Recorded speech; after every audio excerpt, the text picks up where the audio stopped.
Hello students. तो आज से हमारी अपनी दूसरी एक्सरसाइज चैप्टर फर्स्ट की 1.2 का बेसिक स्टार्ट होने वाला। तो अभी तक जो आपने वीडियोस हमारे हैं वो नहीं देखे हैं तो पहले उन वीडियोस को देखें, उसके बाद ही आप दूसरी एक्सरसाइज पर आए, है ना। तो आज का हमारा टॉपिक रहेगा फंक्शन, और फंक्शन से बाकी चीज़ें कैसे रिलेट करती हैं।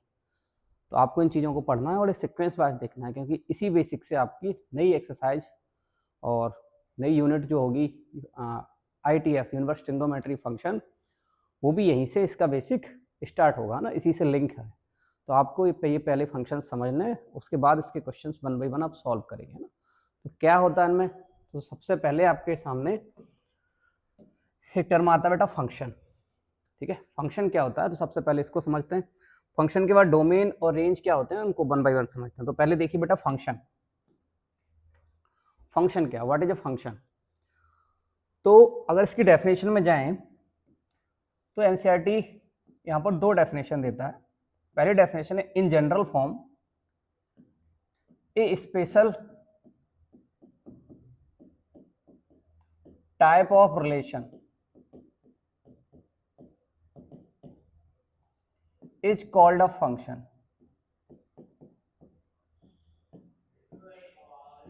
कुछ स्पेशल टाइप के रिलेशन बेटा क्या होते हैं, फंक्शन होते हैं। रिलेशन जो हमने पढ़े हैं तो रिलेशन में हम लोगों को मालूम है कि रिलेशन हमारा 1 का 2 से भी होता है, 1 का 3 से भी हो रहा है, 1 का 4 से भी हो रहा है। तो रिलेशन कई नंबरों से हो सकते हैं, लेकिन अगर उस रिलेशन को फंक्शन बनना है तो कुछ स्पेशलिटी लानी पड़ेगी, है ना। तो यही कहा जाता है कि स्पेशल रिलेशन हमारे फंक्शन कहलाते हैं। यहाँ से बहुत अच्छा कंक्लूजन निकलता है कि जितने फंक्शन हैं वो सब रिलेशन होते हैं, बट जितने रिलेशन वो सारे फंक्शन नहीं होते हैं। हमें अपने चारों तरफ के जो रिलेशन है हम लोगों के, उनसे भी हमें समझना चाहिए। जैसे हमारा बुआ से रिलेशन होता है, फूफा जी से होता है, मामा मामी, नाना नानी, चाचा चाची, इन सभी से रिलेशंस होते हैं, लेकिन उनमें फंक्शन कौन सा है।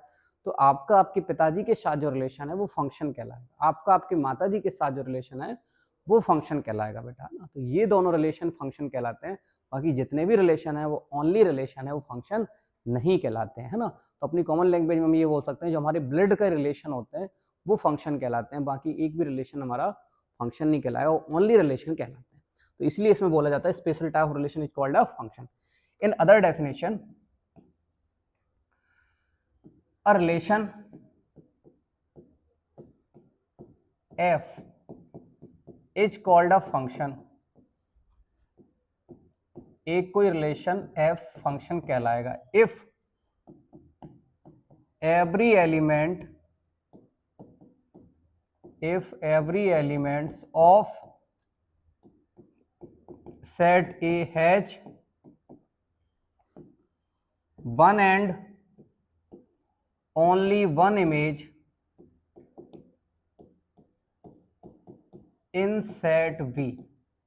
क्या मीनिंग है इसका कि कोई रिलेशन, अब इन्होंने रिलेशन को f से लिख दिया, मतलब ये फंक्शन बनाना चाह रहे हैं। Relation f is called function every element of set A, set ए में जितने भी एलिमेंट हैं उसकी सेट बी में ओनली वन इमेज होनी चाहिए। इसी टाइप के रिलेशन आपके फंक्शन कहलाते हैं। फंक्शन को सर कैसे लिखा जाता है, तो अकॉर्डिंग टू एनसीईआरटी फंक्शन को बेटा ऐसे लिखा जाता है f such that a to b, कि यहाँ पर जो आपका a सेट है इसकी सेट बी में ओनली वन इमेज होनी चाहिए। ऐसा नहीं होगा कि ए सेट ए एलिमेंट की यहाँ पर दो एलिमेंट से इमेज बन जाए। अभी इमेज क्या होता है, प्री इमेज, अभी इसको समझने वाले हैं। तो हम पहले इतना सीखते हैं कि हमें फंक्शन कैसे लिखना। तो फंक्शन ए टू बी इस तरीके से लिखा जाता है, ए सेट और बी सेट। चलिए भाई इसको थोड़ा साइड से लेते हैं। यहाँ पर कुछ और नोटेशन आएंगे, उनको भी आपको याद रखना है बेटा। तो यहाँ हम पहले इसको लिखते, अगर हम इस तरीके से यहाँ पर और नोटेशन लिखें n टू n, इसका मीन्स होगा कि सेट A भी नेचुरल नंबर है और सेट B भी आपका नेचुरल नंबर है। अगर मैंने इसको ऐसे लिखा W टू W, इसका मतलब पहला भी होल नंबर का सेट है, दूसरा भी होल नंबर का सेट है। अगर मैंने सपोज करो Z टू Z लिखा तो इंटीजर टू इंटीजर का सेट है। अगर मैंने इसको बेटा R टू R लिखा तो इसका मतलब real number to real number का सेट है। अगर मैंने इसको F such that R star to R star लिखा, इसका मीनिंग होता है बेटा कि नॉन जीरो रियल नंबर, कि रियल नंबर पूरा है लेकिन उसमें जीरो नहीं है, तो उसका सेट है ना। तो इन चीज़ों को हमें थोड़ा सा समझना है। चलिए अब बारी आती है यहाँ समझने की कि डोमेन, रेंज, कोडोमेन, इमेज और प्री इमेज क्या होते हैं। पहले समझना है ना। देखो पहले तो हम अपनी फंक्शन की डेफिनेशन पे जाते हैं, उसी से यहाँ पर रिलेट करते हैं कि आपका एक सेट है ए में ए एलिमेंट्स लिखे हैं 1 2 3 4 5। यहाँ कुछ एलिमेंट्स हैं, तो आपका ए सेट है बेटा, इसमें एलिमेंट्स हैं 1 2 3 4 5। आपका अनदर सेट है बी, इसमें एलिमेंट है A B C D E और एफ। तो आपने ए सेट के एलिमेंट इसमें लिखी, बी के इसमें लिख दिए। अब आपको फंक्शन बनाना। देखो अब डेफिनेशन क्या कहती है, relation F called function. Function तभी कहलाएगा if every element of set, set ए के जितने भी एलिमेंट हैं वो एक भी खाली नहीं रहने चाहिए, और उनकी यहाँ पर बाई ये सेट बी के अंदर एक इमेज आनी चाहिए। जैसे ये 1 है तो 1 यहाँ पर किसी एक से इमेज बना सकता है, मतलब किसी एक से मैपिंग कर सकता है। 1 ए से कर सकता है, 1 बी से कर सकता है, सी से डी ई या एफ। लेकिन ऐसा नहीं होगा कि 1 की इमेज ए से भी बन जाए और 1 की इमेज बी से ही बन जाए। लेट्स सपोज हमने 1 को सी से मैप कर दिया, तो अब 1 के पास और कोई ऑप्शन नहीं है, 1 ना तो डी से होगा, अब ना ई से, ना एफ से, ना बी से या ए से। इस चीज को बस ध्यान से रखना ना। चलिए 2 को मैंने अगर यहाँ किसी एक से मिला दिया इससे, तो अब 2 किसी और से मैप नहीं हो सकता। 3 को मैंने सी एफ से मिला दिया, 4 लेट सपोज बी से मिला दिया, 5 को डी से मिला दिया। तो हमने जो वैल्यूज रखी हैं 1 2 3 4 5, यहाँ पर जो ए सेट के एलिमेंट हैं जिन वैल्यू को हमने रखा है उनको बेटा हम बोलते हैं डोमेन। क्या बोला जाता है, डोमेन। तो 1 2 3 4 और 5 किसी फंक्शन में जो वैल्यू हम पुट करते हैं उनको कहते हैं डोमेन। और जो वैल्यू पुट करने के बाद निकल के आती है उनको हम कहते हैं बच्चा रेंज। तो रेंज इसकी हमें 1 से क्या मिला, सी मिला, 2 से हमें क्या मिला, ई मिला, 3 से हमें क्या मिला, एफ, 4 से हमें बी मिला और 5 से हमको डी मिला। तो इनको कहते हैं बेटा रेंज। क्या कहा जाता है, रेंज कहा जाता है ना।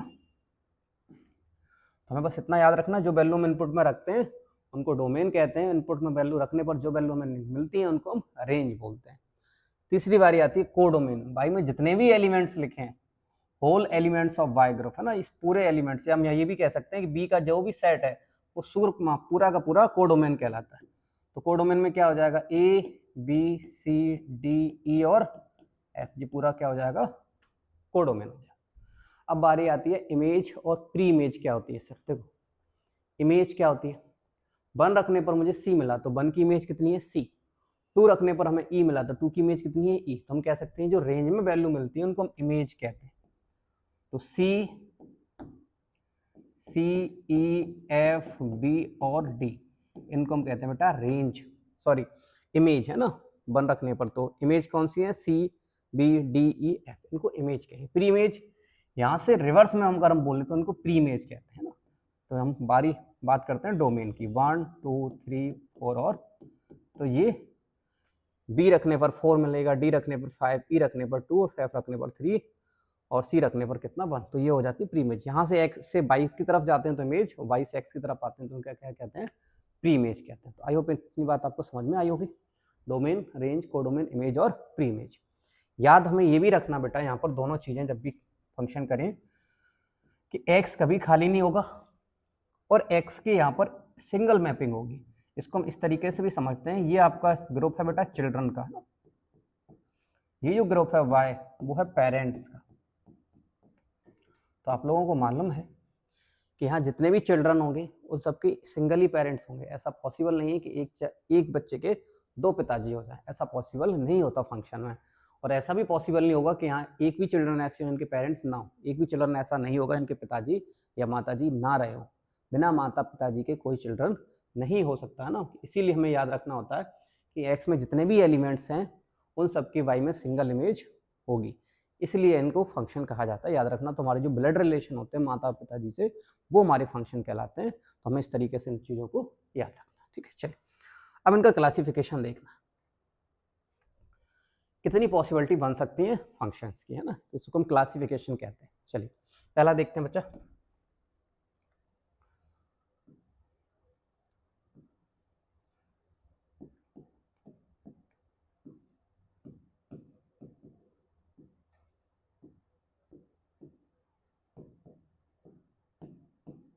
देखिए पहला,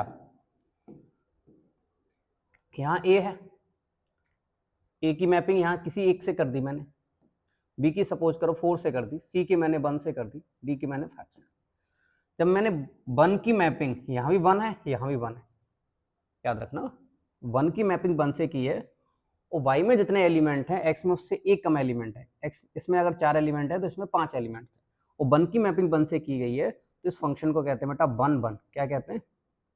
1 1। और अगर एक एलिमेंट ज्यादा है y में तो उसको कहते हैं 1 1 इंटू, क्या कहा जाता है? 1 1 इंटू फंक्शन कहा जाता है। ओके, चलिए दूसरी की बारी आती है। अगर ऐसा हो जाए सर, x और y जितने एलिमेंट्स x में हैं उतने ही नंबर ऑफ एलिमेंट्स y में हो, जितने नंबर ऑफ एलिमेंट्स x में है, आगे पीछे मैपिंग कहीं भी कर दो, बस ये याद रखना जितने नंबर ऑफ एलिमेंट्स x में उतने ही y में हो, तो इसको कहते हैं बेटा 1 1 1 1 ऑन टू। क्या कहा जाता है?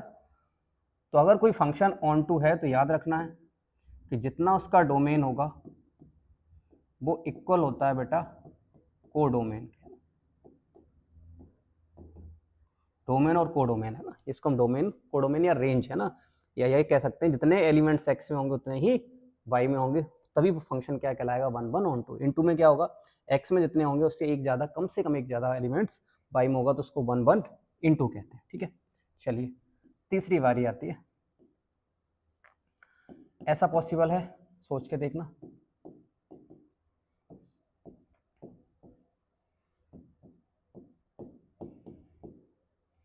ए की मैपिंग हमने 1 से कर दी, बी की मैपिंग भी 1 से कर दी, सी की भी मैपिंग सपोज करो 1 से कर दी, और डी की मैपिंग हमने यहाँ 4 से कर दी। A B C 3 children 1 parents possible है। ए बी सी 3 बच्चे हैं और इसके पिताजी या माताजी कौन है? 1 पॉसिबिलिटी है। तो जब यहाँ पर कई सारे एलिमेंट्स, इधर सिंगल से मैपिंग करें, यहाँ सिंगल से ही होगी, याद रखना, क्योंकि यहाँ एक से ज़्यादा पिताजी पॉसिबल है, माताजी पॉसिबल नहीं है, तो इसको कहते हैं बच्चा मैनी 1। क्या कहते हैं? मैनी 1। और यहाँ कई सारे एलिमेंट खाली दिख रहे हैं तो समझ जाना इनटू है ना, एक दिखे तब भी इनटू, कई सारे दिखें खाली तब भी इनटू, तो इसको कहते हैं मैनी 1 इनटू कंडीशन। सर इसी में ऐसा आ जाए तो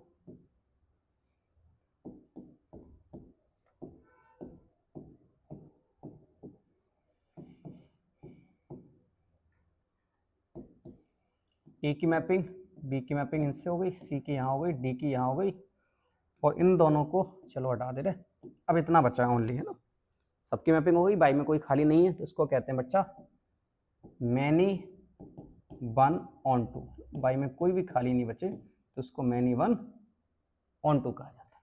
ये हमारा 4th नंबर का। तो क्लासिफिकेशन हमारे 4 टाइप्स होते हैं, 1 1 into, 1 1 onto, many 1 into और मैनी 1 ऑन टू। चलिए भाई, अब इनके कुछ स्पेशल नाम होते हैं उनको समझ लेते हैं। जैसे 1 1 इंटू का स्पेशल नाम क्या है?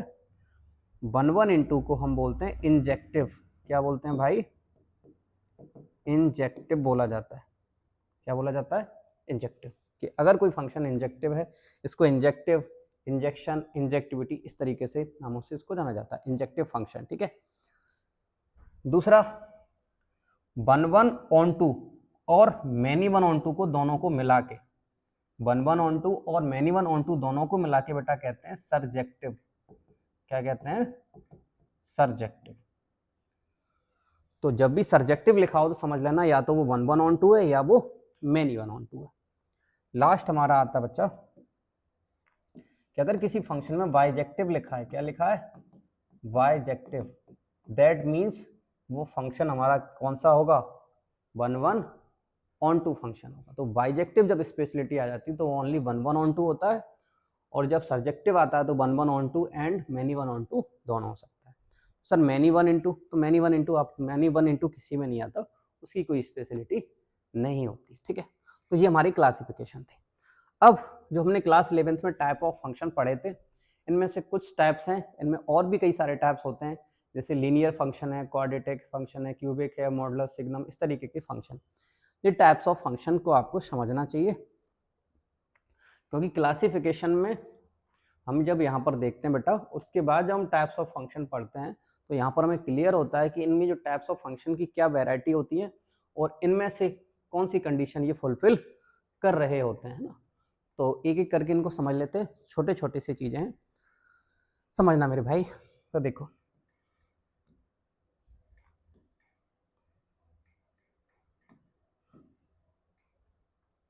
दोनों चीज़ें अलग अलग होती हैं। क्लासिफिकेशन में आप पहले वहाँ चेक करके देखते हैं 1 1 इंटू 1 1, ये लीनियर, क्वाड्रेटिक, ये कैसे फंक्शंस होते हैं, तो ये हमने क्लास 11th में पढ़े होते हैं। तो लीनियर फंक्शन पहला फंक्शन है, और भी कई सारे होते हैं, exponential, square root, log function, लेकिन आपको जो 1.2 अभी करनी है वो इतने फंक्शन से हो जाती है एनसीईआरटी की, ठीक है। तो पहला हमारा लीनियर फंक्शन, लीनियर फंक्शन बोले या लीनियर पॉलिनोमियल बोले, है ना, ये दोनों यहाँ पर कंडीशन है, लीनियर फंक्शन या लीनियर पॉलिनोमियल। देखो बेटा, लीनियर को हम कैसे लिखते हैं, तो लीनियर कुछ ऐसे लिखा जाता है, F X equal x plus 1, power कितनी होती है लीनियर में 1, x plus 1, x minus 1, 5x, 2x, ये सारे कैसे होते हैं, लीनियर होते हैं ना। तो समझना इसी चीज को। अब देखो, मुझे इसको चेक करना है R to R, R to R का मीन्स क्या हुआ, real number to real number. अब मुझे इसको चेक करके यहाँ देखना है कि ये फंक्शन हमारा क्लासिफिकेशन के अकॉर्डिंग कौन सा होता है। तो इन्हीं चीज़ों को बड़े ध्यान से समझना, सबके अपने अपने बिहेवियर होते हैं, फिर हम यहाँ आपको लिख देंगे और आप उससे रिलेट करेंगे जब आप क्वेश्चन करेंगे। ये हमारा फंक्शन हो गया बेटा y इक्वल एक्स प्लस 1। अब सोच के देखो, real number to real number, ये याद रखना, इसका मतलब सारे फंक्शन पहले अभी रियल से रियल पे चेक होने जा रहे हैं, फिर वहाँ पर आपको जो क्वेश्चन देंगे वहाँ पर यहाँ पर कंडीशन लिखी होगी, n टू n पे चेक करना, w टू w पे चेक करना, उस तरीके से चीज़ें आती है। अब देखो, सपोज करो बेटा हमने x की वैल्यू यहाँ पर 0 रखी, यहाँ पर कितना आएगा, 1 आएगा। x की वैल्यू हमने यहाँ पर -1 रखी, y कितना आएगा बच्चा, 0 आएगा। हमने यहाँ -2 रखा तो आपको मालूम है कितना आएगा, माइनस का 1। हमने यहाँ पर +1 रखा, यहाँ पर कितना आएगा, 2 आएगा। हमने यहाँ 2 रखा भाई, तो यहाँ 3 आएगा। 3 रखने पर क्या आएगा, -3 रखने पर कितना आ जाएगा, -2। क्यों, क्योंकि y x से 1 मोर देन है। तो आप यहाँ पर क्या आइडिया लगा पा रहे हैं कि जो वैल्यू आप यहाँ इनपुट में रख रहे हैं उससे 1 मोर देन आपको y में वैल्यू मिल रही है। जितनी आप इनपुट में रखते जाएंगे कहाँ तक, इन्फिनिटी तक, ऐसे ऊपर इन्फिनिटी तक। सिंगल की सिंगल से मैपिंग मिलेगी, ऐसा नहीं होगा कि 0 रखने पर 1 भी मिल जाए, 0 रखने पर कुछ और भी मिल जाए। तो इस तरीके के फंक्शन बेटा क्या कहलाते हैं, देखो अभी हमने पढ़ा था 1 एलिमेंट रखने पर 1 मिले, 1 एलिमेंट रखने पर 1। तो जो एलिमेंट्स x में जितने हैं उन सबकी इमेज कहाँ पर मिल जाएगी, y में, कोई खाली नहीं होगा। तो याद रखना हमें कि linear function r to r के लिए ऑलवेज क्या होता है, 1 1 ऑन 2 होता है।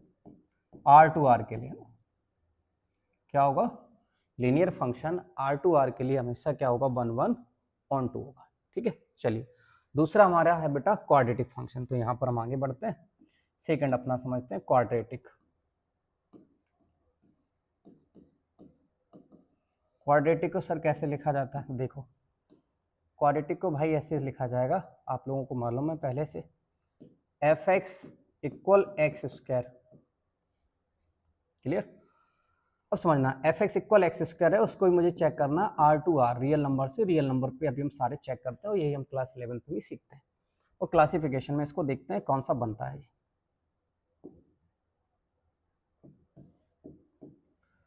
इसको मैं ऐसे लिख सकते हैं, y इक्वल एक्स स्क्वायर। अब समझना मेरे भाई, x की वैल्यू अगर मैंने 0 रखी, 0 रखने पर क्या आएगा, 0। x की वैल्यू हमने 1 रखी, 1 का स्क्वायर करेंगे 1 आएगा। और मैंने x की जगह -1 रखा, तब भी स्क्वायर करेंगे तब भी कितना आएगा, 1 आएगा। हमने -2 रखा, -2 का स्क्वायर करेंगे बच्चा, यहाँ पहले प्लस लिख लो, 4 आएगा। और -2 का स्क्वायर करेंगे तब भी हमारा कितना आएगा, 4 आएगा। कहने का मीनिंग क्या है, समझना इस चीज को मेरे भाई, कि x की आप कोई भी वैल्यू यहाँ रख दो, नेगेटिव वैल्यू, और उसका स्क्वायर करना है तो y में हमेशा कैसी वैल्यू मिलेगी, पॉजिटिव वैल्यू मिलेगी। आप किसी भी नंबर का अगर स्क्वायर कर दें तो हमेशा नंबर सबसे छोटा 0 आएगा और इससे बड़ा पॉजिटिव वैल्यू हमें मिलेगी। तो हम यहाँ इसके डोमेन में यहाँ पर कोई भी नेगेटिव रखते हैं, यहाँ हमें पॉजिटिव मिलेगी, मिलेगी कि नहीं मिलेगी। तो देखो -1 रखने पर भी हमें 1 मिला, +1 रखने पर भी हमें 1 मिला। तो 2 वैल्यू रखने पर यहाँ पर मुझे 1 वैल्यू मिली है, इसको हम कहते हैं मैनी 1। क्या कहते हैं? मैनी 1। अब जी इनटू होगा कि ऑन टू होगा? तो देखो इसमें तो रियल नंबर है, इसमें भी रियल नंबर है, क्योंकि R2R का मीनिंग क्या है? इसमें भी रियल नंबर, इसमें क्या कभी ऐसा होगा, सोच के देखना, कि यहाँ पर ऐसी कोई सी वैल्यू रख दो यहाँ पर माइनस मिल जाए सर? कभी नहीं मिलेगा, क्योंकि कोई भी नेगेटिव नंबर का स्क्वायर करेंगे तब भी पॉजिटिव आएगा, पॉजिटिव का करेंगे तब भी पॉजिटिव आएगा। यहाँ पर -1 कभी नहीं मिलेगा, -2 कभी नहीं मिलेगा, -3 कभी नहीं मिलेगा, -4 कभी नहीं मिलेगा। इसका मतलब इसमें नेगेटिव वाले पार्ट्स हमेशा खाली रहेंगे। तो इसलिए ये कौन सा बनेगा? मैनी 1 × तो हमारा क्वाड्रेटिक फंक्शन हमेशा R2R के लिए क्या होता है? R2R के लिए जो बोल रहे हैं उस पर ध्यान रखना। R2R के लिए हमेशा क्या होगा? मैनी 1 × होगा। ठीक है, चलिए अब बारी आती है क्यूबिक की।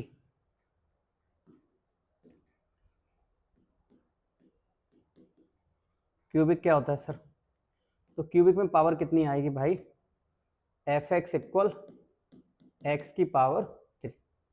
क्यूबिक सोचना यहाँ पर f सच दैट R2R। ठीक है, यहाँ पर मुझे क्यूब करना है किसी फंक्शन का।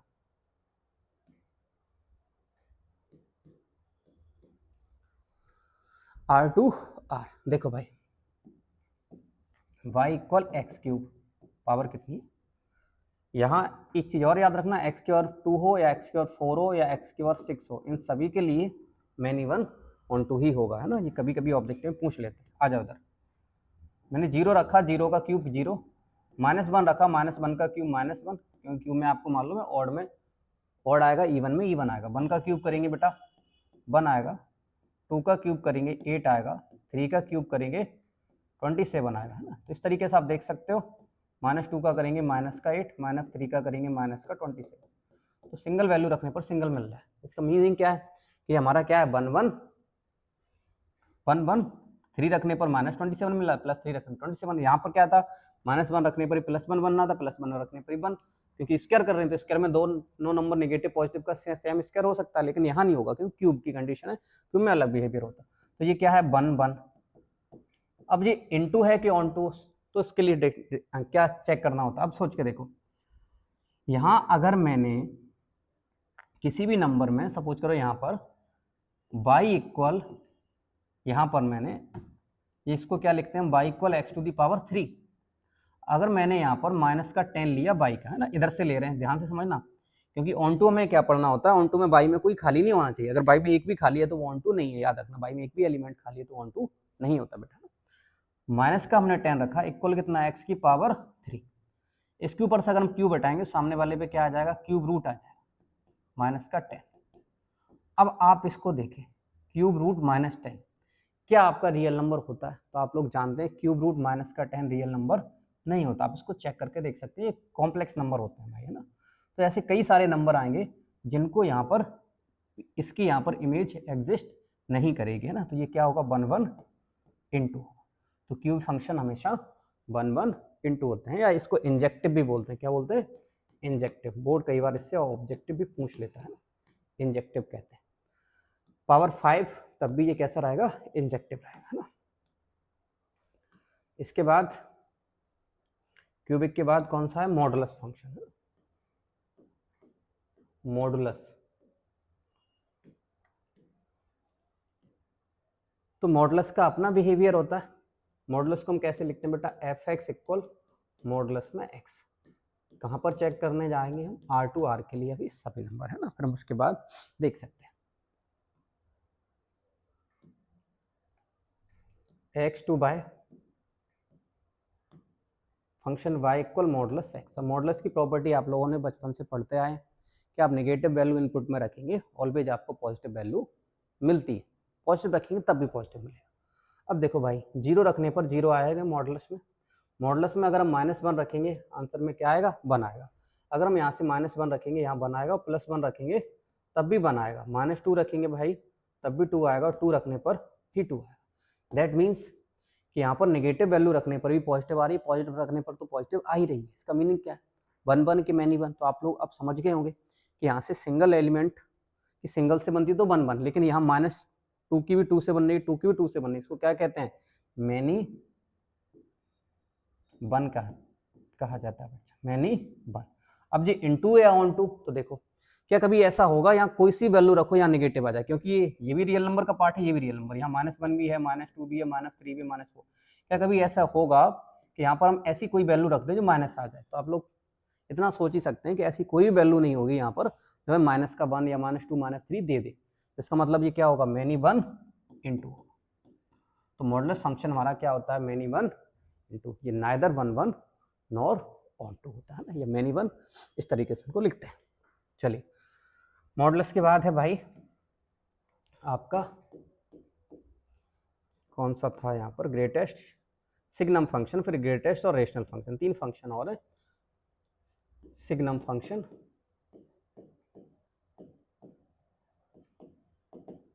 सिग्नम फंक्शन क्या होता है भाई, देखो सिग्नम फंक्शन को ऐसे लिखा जाता है, f(x) इक्वल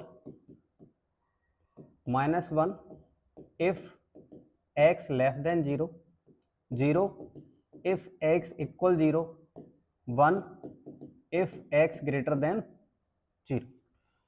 क्या मैथमेटिकली मीनिंग है इसका, और ये क्या कहता है R टू R के लिए, देखो भाई ये आपसे ये कहता है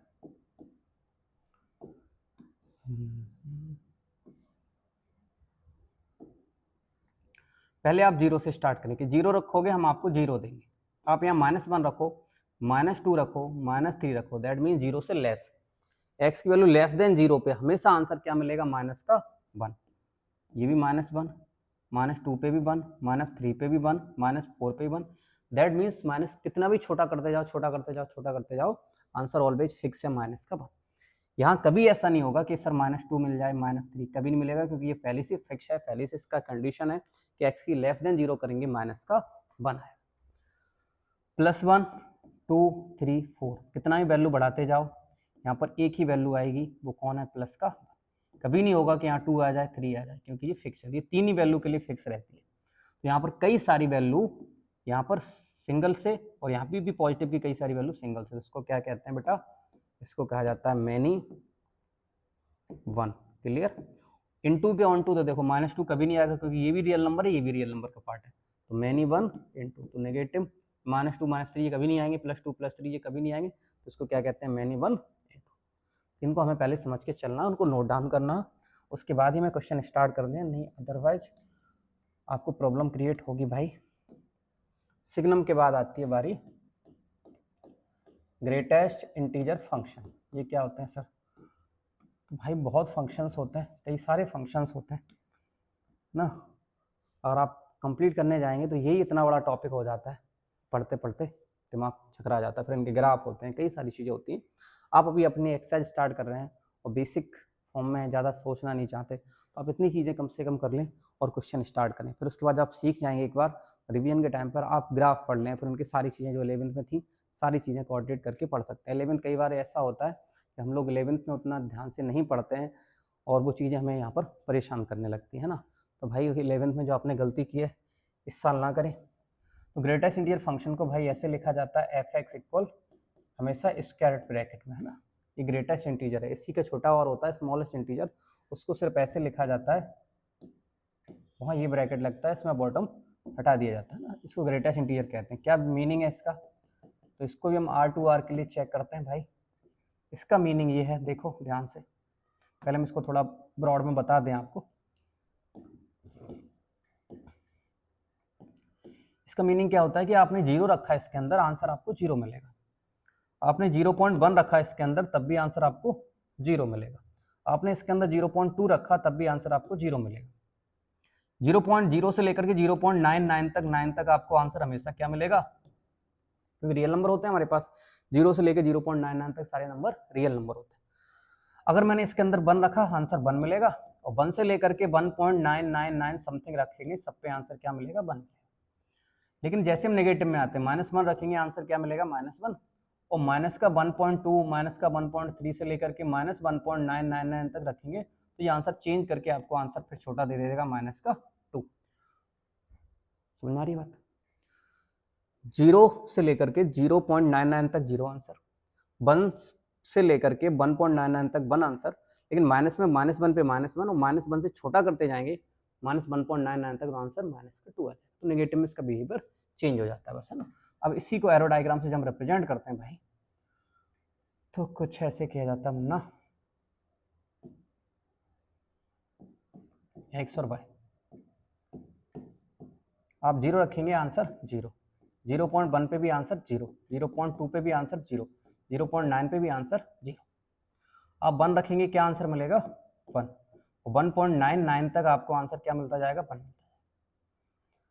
माइनस का 1 रखेंगे -1, और माइनस का 1.2 रखेंगे तब भी, सॉरी, तो माइनस का 2, सॉरी क्या है ये, माइनस का 2, माइनस का 1.99 रखेंगे तब भी आंसर कितना -2। तो ये आप इतनी बात आपको समझ आ रही होगी, फंक्शन मैनी वन होगा, क्योंकि बहुत सारे एलिमेंट्स की सिंगल से इमेज बनने की, तो उसको क्या कहेंगे मैनी वन।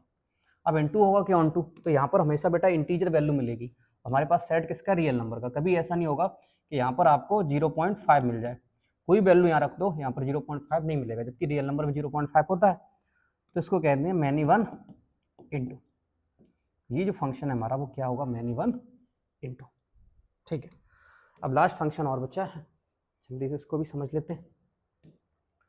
इसका नाम बेटा रेशनल फंक्शन, कौन सा, रेशनल फंक्शन।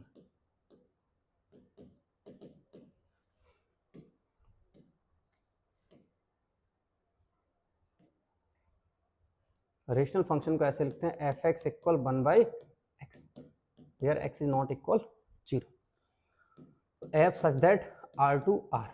ठीक है, इसको भी अगर हम बनाना चाहें तो बिल्कुल ऐसे ही बना सकते हैं एरो डायग्राम से, बस यहाँ पर वैल्यू फ्रैक्शन में अपोजिट हो जाती है और कुछ नहीं, y इक्वल 1/x, बस 0 नहीं रख सकते, तो यहाँ r star to r star लगा लेंगे, इसलिए r स्टार लगाया जाता है कि 0 नहीं आएगा। यहाँ पर अगर हम 1 रखेंगे तो ये 1 मिल जाएगा, अगर हम 2 रखेंगे तो अब क्या मिलेगा 1/2 मिलेगा, इससे छोटा, क्योंकि x की वैल्यू यहाँ पर पहले से मेंशन है y इक्वल 1/x, y जो होगा वो x से हाफ होगा, है ना। तो अगर हम यहाँ पर x 2 रखेंगे तो ये 1/2 मिलेगा, अगर हम यहाँ 3 रखेंगे तो क्या मिलेगा 1/3, कोई भी वैल्यू आप रखते जाओ सबकी इमेज यहाँ पर मिल जाएंगी। तो आप इसको कहेंगे बेटा 1/1 फंक्शन होता है। तो हमारा रेशनल फंक्शन अगर लीनियर है बेटा, यहाँ याद रखना, रेशनल फंक्शन अगर लीनियर है, इफ लीनियर फंक्शन है, ये लीनियर है, तो ये हमेशा ऑलवेज 1/1 होगा, है ना, 1/1। तो ये हमने क्लासिफिकेशन और टाइप्स ऑफ फंक्शन जिसकी आपको नीड है इस एक्सरसाइज में हमने आपको पढ़ा दी है, इनको आप बशर्ते ध्यान से देखेंगे और समझने की कोशिश करेंगे। इसके बाद जब आप स्टार्ट करेंगे क्वेश्चंस, तो हम वहाँ पर समझाएंगे कैसे उनको रिप्रेजेंट करते हैं, फंक्शन कैसे 1/1 आपको शो करना है, कैसे 1/1 शो करना है ना। उससे पहले इस वीडियो को 1 से 2 बार देखें और समझने की कोशिश करें भाई, है ना, तभी आप आगे बढ़ें, अदरवाइज आपको प्रॉब्लम फेस करनी पड़ेगी। ठीक है, तो देखते रहें, सीखते रहें। Thank you so much.